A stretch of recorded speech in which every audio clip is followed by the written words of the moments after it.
Bonjour, j'espère que ça va bien. Dans ce petit vidéo, je vais vous donner des conseils d'utilisation et des conseils d'achat si vous n'avez pas déjà acheté votre elliptique. Ils offrent sur le marché plusieurs modèles d'elliptiques. Deux grandes catégories, donc mouvement avant ou mouvement arrière. Donc la roue d'inertie va se trouver plutôt à l'arrière. Les grandes différences sont dans le mouvement. Donc la roue d'inertie en avant va vous offrir un mouvement plus ample, donc il va ressembler plus au mouvement du ski de fond. Tandis que celle du mouvement arrière, le mouvement est plus petit, vous allez avoir l'impression de courir ou de marcher rapide. Donc ça, c'est pour les grandes différences. Vous avez des modèles qui offrent les deux poignées fixes et amovibles. Certains modèles offrent juste les poignées fixes. Sur certains modèles aussi, vous avez la possibilité de jouer avec l'inclinaison. Donc, c'est au niveau des pédaliers où l'amplitude va être augmentée, ce qui va favoriser un plus grand travail au niveau des fessiers et des quadriceps, ou la hauteur des pédales, également un plus grand travail au niveau des fessiers et des quadriceps. La résistance, surtout les elliptiques, vous pouvez jouer avec soit manuellement ou sur la console, donc électroniquement.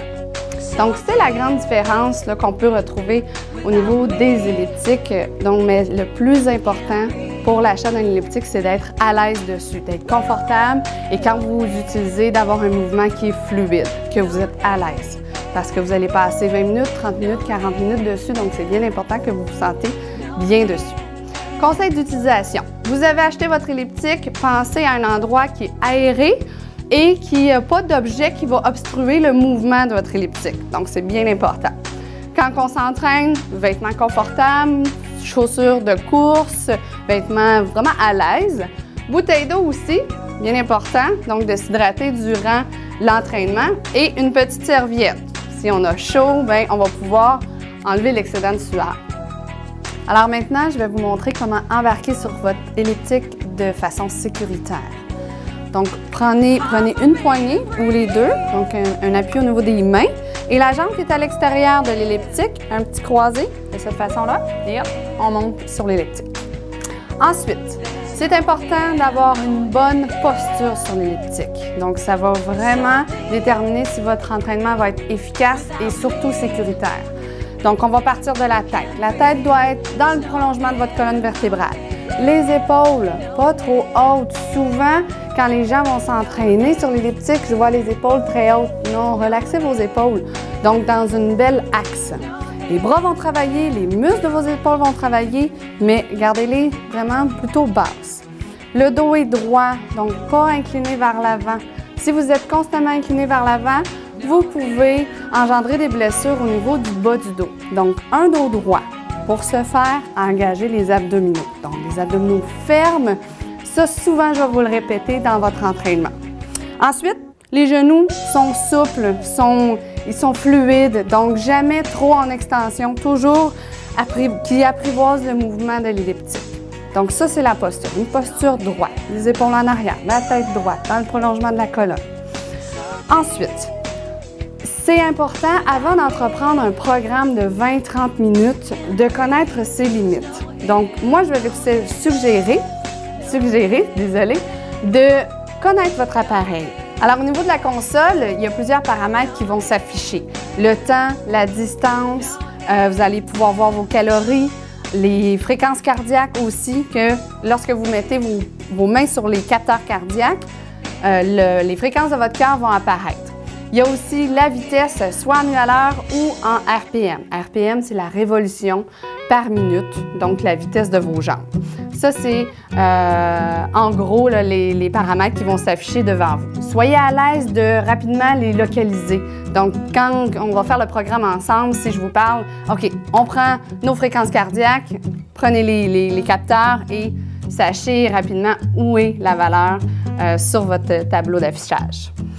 Avant d'entreprendre un entraînement de 20 à 30 minutes ou un programme avec moi dans le vidéo suivant, Soyez à l'aise avec votre résistance de départ. Donc, connaissez un petit peu à quelle intensité vous allez travailler, à quelle vitesse vous êtes à l'aise. Donc, par exemple, au niveau musculaire, si vous commencez votre échauffement, est-ce que la résistance numéro 1 vous convient? Donc, si elle n'est pas trop facile, pas trop difficile, ça va. Parce que plus on va progresser dans le temps, parfois, je vais vous demander d'augmenter la résistance. Si vous commencez trop élevé, donc ça va être trop difficile. Au niveau des fréquences cardiaques, un réchauffement devrait être à peu près à 5 sur 10 d'effort, donc ce qui équivaut à 50 de votre capacité maximale. Une petite formule très simple, 220 moins l'âge, va vous donner votre maximum. Donc, si je prends par exemple une femme ou un homme de 30 ans, 220 moins 30 va donner 190 de maximum. 50 de ça. Après l'échauffement, on devrait se situer aux alentours de 100 battements, 110 battements par minute au niveau du cœur. Donc, quand vous allez prendre les capteurs cardiaques, vous devriez lire aux alentours de 100, 110. Ça peut être plus, ça peut être moins. Si c'est beaucoup plus, ralentissez votre échauffement est trop intense.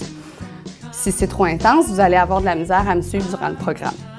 Au niveau également, donc musculaire, je vous en ai parlé, donc la résistance, les fréquences, au niveau de la respiration.